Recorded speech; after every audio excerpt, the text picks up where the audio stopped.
جی ٹھیک ہے، سعدیہ افضال صاحبہ ہمارے ساتھ موجود ہیں۔ سعدیہ افضال صاحبہ کہیے گا، کیا وزیر اعظم کو ضرورت تھی اس -1 کا جو معاملہ اٹھا ہوا تھا اپوزیشن کی جانب سے بار بار اٹھایا جا رہا تھا کہ اس کو رسپونڈ کرتے، کیونکہ گزشتہ روز شاہ محمود قریشی بہت بہتر طریقے سے رسپونڈ کر چکے تھے؟ دیکھیے بالکل وزیر اعظم عمران خان صاحب کی ایک تو یہ خاصیت رہی ہے کہ بہت ساری وہ ایسی باتیں کر جاتے ہیں اوبویسلی بلنٹ ہونے کی وجہ سے جو لوگ شاید ان سے ایکسپیکٹ نہیں کر رہے ہوتے ہیں، لیکن اگر آپ دیکھیں جو پرسوں کا ڈنر تھا جو MNAs کے لیے تھا اور اتحادی جماعتوں کے لیے تھا، وہاں پہ وزیر اعظم عمران خان نے بہت کلیئرلی یہ بات کی اور وضاحت کے ساتھ یہ کہا کہ جو رپورٹ بھی ہوا میڈیا میں کہ میرے علاوہ کوئی چوائس نہیں ہے۔ تو یکایک کیا ہوا کہ اب وزیر اعظم کو یہ بات کرنے کی ضرورت محسوس ہوئی جس میں انہوں نے -1 کا تذکرہ کیا اور اپوزیشن کو اور سبھی لوگوں کو یہ میسج دینے کی کوشش کی اگر -1 ہو بھی جاتا ہے، اگر وہ کرسی سے ہٹ بھی جاتے ہیں تو ان کی جگہ بھی اگر کوئی آتا ہے تو احتساب سے جان نہیں چھوٹے گی، احتساب کا جو عمل ہے وہ ختم نہیں ہوگا۔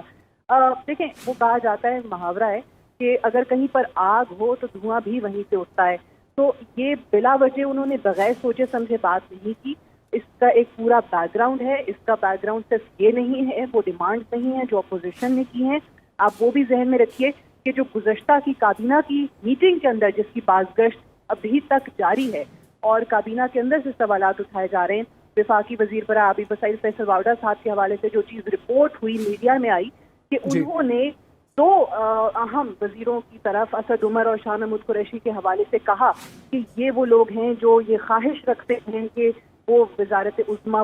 کرسی پر جو ہیں وہ بیٹھیں، اور کہیں نہ کہیں کوئی سازش بھی ایسی ہوتی ہے، یہ بھی میڈیا میں رپورٹ ہوا کابینہ کے اندر سے۔ تو یہ جو وزیر اعظم صاحب نے کہا ہے، آپ اس کے ڈاٹس کنیکٹ کرنے کی کوشش کریں کہ یہ صرف اور صرف اپوزیشن کی خواہش نہیں ہے، بہت سارے لوگوں کی جو کابینہ میں ہیں یا ان کی جماعت میں ہیں یہ خواہش ہو سکتی ہے، لیکن ایک چیز ضرور ہے کہ یہ کسی کی خواہش یا خام خیالی تو ہو سکتی ہے۔ وزیر اعظم صاحب کو اس کے بارے میں علم بھی ہے، اگر علم نہ ہوتا، اگر وہ اس چیز سے واقف نہ ہوتے تو آج اتنا کلیئرلی وہ یہ میسج کنوے کرنے کی کوشش نہ کرتے کہ ان کو تمام چیزوں کا علم ہے کہ ان کے خلاف یا ان کی کرسی کے خلاف یا ان کی حکومت کے خلاف کہاں کہاں اور کون کون سازش کر رہا ہے، اس سے بے خبر بالکل نہیں ہے۔ اور آج انہوں نے ان لوگوں کو وضاحت کے ساتھ پیغام بھی کیا۔ جو شاہ محمود قریشی کا آپ نے ذکر کیا، شاہ محمود قریشی کی اس کابینہ میٹنگ کے اندر سے ان پر جو تنقید ہوئی، ان کے حوالے سے جو باتیں کی گئیں، اور کل جو ان کا جوش تھا، جو ولولہ تھا، وہ جو قومی اسمبلی میں آپ کو نظر آیا ان کی تقریر کے دوران، تو یہ بھی کافی ہے سمجھنے کے لیے کہ وہ ایئر کلیئر کرنے کے لیے انہوں نے یا وضاحت دینے کے لیے کل کی ان کی جو تقریر تھی وہ بھی اس میں اس کی انڈیکیشن آپ کو نظر آئے گی۔ عارف نظامی صاحب ہمارے ساتھ موجود ہیں۔ نظامی صاحب فرمائیے گا اس حوالے سے کہ کیا وزیر اعظم کو آپ سمجھتے ہیں کہ ضرورت تھی اس پوری بحث کو خود ڈسکس کرنے کی اسمبلی کے اندر کہ -1 نہیں ہونے جا رہا، جب گزشتہ روز بھی اس پر بات ہو گئی، وزیر خارجہ شاہ محمود قریشی تفصیل سے اس پر بات کر چکے تھے، یا پھر وزیر اعظم انسیکیور فیل کر رہے ہیں اس لیے بات کرنا ضروری سمجھا؟ جی مجھے تو اس سے کوئی عدم تحفظ کا شکار نظر آیا، کیونکہ آپ کو یاد ہوگا کہ ذوالفقار علی بھٹو نے جب ان کے خلاف PNA کی موومنٹ چل رہی تھی تو انہوں نے قوم سے خطاب کرتے ہوئے کہا تھا میری کرسی بڑی مضبوط ہے۔ اسی کا شاید عمران خان صاحب کو کسی نے ایڈوائز کیا ہوگا کہ یہ اس سے کچھ ایسی وہ آ سکتی ہے تکبر کی جو شاید علامیہ کو اچھی نہیں لگتی ہیں ایسی باتیں، تو انہوں نے میرا خیال ہے خدا خوفی میں بات کر دی۔ ویسے تو کوئی ایسا عمومی طور پہ تو کوئی ایسی ڈبیٹ نہیں ہے، -1 کی اپوزیشن لگی رہتی ہے، شہباز شریف صاحب کہہ چکے ہیں، اور نام بھی اکثر اس معاملے میں شاہ محمود قریشی کا آتا ہے جو بڑے پرزور انداز سے کی تردید کر رہے تھے۔ تو دو ہی وجوہات ہو سکتی ہیں، یا تو وہی جو میں نے کہا روحانی، یا یہ ہے کہ وہ جو اس وقت کھلبلی مچی ہوئی ہے حکمران جماعت کے اتحاد میں، خود حکمران جماعت کے لوگ ناراض ہیں، اور اپنے شیعہ کے موقع بھی ان کو 15 لوگوں سے ان کا تعلق پارٹی سے ہے، انہیں آرام کرنے کی کوشش کرنی پڑی۔ اور ایک اور تبدیلی یہ ہے کہ اب خان صاحب نے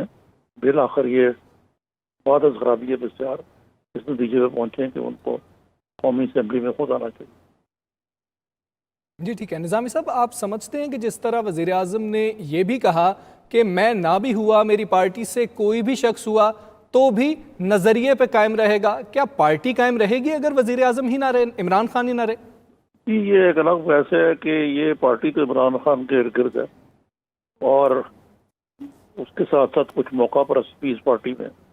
خاصی تعداد میں، تو وہ تو دیکھیں گے کہ پانی کا بہاؤ کس طرف ہے، اس کے مطابق ہوگا۔ اس میں کوئی آئیڈیالوجی کا کوئی ایسا عمل دخل نہیں ہے، اور خود عمران خان صاحب کا جو نیریٹو ہے وہ کرپشن کے کہتے تو ہیں، لیکن اصل مقصد تو ان کا یہ ہے کہ کسی طریقے سے کرپشن کے نام پہ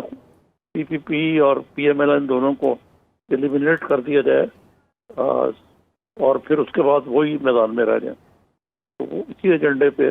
وہ آگے چل رہے ہیں۔ جی ٹھیک ہے، عارف نظامی صاحب ہمارے ساتھ موجود تھے، ہارون الرشید صاحب ہمارے ساتھ موجود تھے، ڈاکٹر معید پیرزادہ صاحب ہمارے ساتھ موجود تھے، سعدیہ افضال صاحبہ ہمارے ساتھ موجود تھیں۔ آپ چاروں کا بہت شکریہ۔